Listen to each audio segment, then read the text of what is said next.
നമസ്കാരം, മലയാളി വാർത്തയിലേക്ക് സ്വാഗതം. യമനിൽ വധശിക്ഷയ്ക്ക് വിധിക്കപ്പെട്ട് ശിക്ഷ കാത്തു കഴിയുന്ന നിമിഷപ്രിയയുടെ മോചനം സാധ്യമാകുമോ? ആ പ്രതീക്ഷയോടെയാണ് ഒരമ്മ യമനിലേക്ക് യാത്ര തിരിക്കാൻ ഒരുങ്ങുന്നത്. നിമിഷപ്രിയയെ കാണാൻ അമ്മ പ്രേമകുമാരി ശനിയാഴ്ച യമനിലേക്ക് തിരിക്കും. യമനിൽ ബിസിനസ് ചെയ്യുന്ന സാമുവൽ ജെറോമും ഒപ്പമുണ്ടാകും. യമനിലേക്ക് പോകാൻ അനുവാദം വേണമെന്ന് കാണിച്ച് പ്രേമകുമാരി ഡൽഹി ഹൈക്കോടതിയെ സമീപിച്ചിരുന്നു. സ്വന്തം ഉത്തരവാദിത്തത്തിൽ നിന്ന് അവിടേക്ക് പോകാനുള്ള അനുവാദം വേണമെന്നായിരുന്നു ആവശ്യം. ഇത് സംബന്ധിച്ച് കോടതി വിദേശകാര്യ മന്ത്രാലയത്തിന് മറ്റു നടപടികൾ പൂർത്തിയാക്കാൻ നിർദ്ദേശം കൊടുത്തു. എന്നാൽ പോകുന്നതിന് സഹായം ചെയ്യാൻ കഴിയില്ല എന്ന് വിദേശകാര്യ മന്ത്രാലയം വ്യക്തമാക്കിയിരുന്നു. തുടർന്നാണ് സ്വന്തമായി പോകാമെന്നുള്ള കാര്യം പ്രേമകുമാരി അറിയിച്ചത്.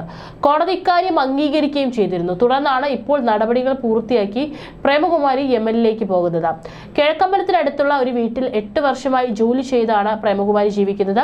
കൊല്ലപ്പെട്ട യമൻ പൗരന്റെ കുടുംബത്തെ നേരിൽ കാണാൻ കൂടിയാണ് പ്രേമകുമാരിയുടെ യാത്ര. ഈ കുടുംബം അനുവദിച്ചാൽ മാത്രമേ നിമിഷപ്രിയയ്ക്ക് മോചനം സാധ്യമാകൂ.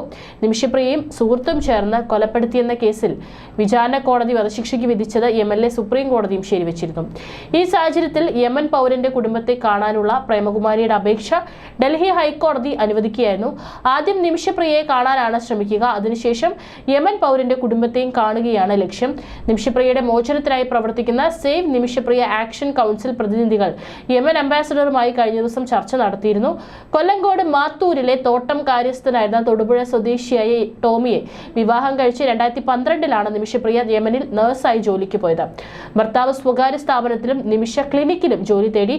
അതിനിടെ യമൻ പൗരനായ തലാൽ അബ്ദുൾ മഹദിയെ പരിചയപ്പെടുകയും ഇരുവരും ചേർന്ന് കച്ചവട പങ്കാളിത്തത്തോടെ ക്ലിനിക്ക് തുടങ്ങാനും തീരുമാനിച്ചു.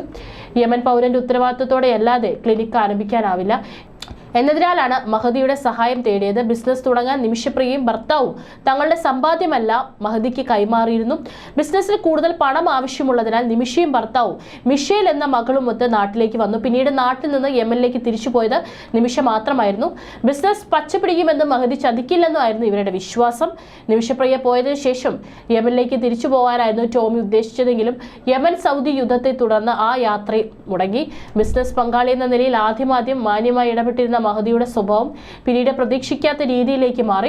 മഹദിയുമായി ചേർന്ന് ക്ലിനിക്ക് തുടങ്ങിയ ശേഷം താൻ ഭാര്യയാണെന്ന് പലരെയും വിശ്വസിപ്പിച്ചു. വ്യാജ വിവാഹ സർട്ടിഫിക്കറ്റ് ഉണ്ടാക്കി പിന്നീട് ഭീഷണിപ്പെടുത്തി മതാചാര പ്രകാരം വിവാഹം നടത്തി. ഇരുവരും ചേർന്ന് ആരംഭിച്ച ക്ലിനിക്കിലെ വരുമാനം മുഴുവൻ തലാൽ സ്വന്തമാക്കി. പാസ്പോർട്ട് തട്ടിയെടുത്തു, സ്വർണ്ണമെടുത്ത് വിറ്റു. അധികൃതർക്ക് പരാതി നൽകിയ നിമിഷപ്രിയയെ മഹദി മർദ്ദനത്തിനിരയാക്കി. ജീവൻ അപകടത്തിലാകുമെന്ന ഘട്ടത്തിലാണ് താൻ മഹദിയെ അപായപ്പെടുത്താൻ ശ്രമിച്ചതെന്നാണ് നിമിഷപ്രിയയുടെ വാദം. യമൻ പൗരനായ തലാൽ അബ്ദുൾ മഹദിയുടെ മാനസിക ശാരീരിക പീഡനത്തിൽ നിന്നും രക്ഷപ്പെടാനായി മഹദിയെ കൊലപ്പെടുത്തിയതെന്നാണ് നിമിഷപ്രിയക്കെതിരെയുള്ള കേസ്. 2017 സംഭവം. പുതുതായി തുടങ്ങിയ ക്ലിനിക്കിലെ സാമ്പത്തിക കാര്യങ്ങളിൽ തുടങ്ങിയ തർക്കങ്ങളും മർദ്ദനവും അകൽച്ചയും നിയമ നടപടികളുമാണ് മഹദിയെ മയക്കുമരുന്ന് കുത്തിവെക്കുന്നതിലേക്ക് എത്തിച്ചതും എന്നുള്ള റിപ്പോർട്ടുകളുമുണ്ട്.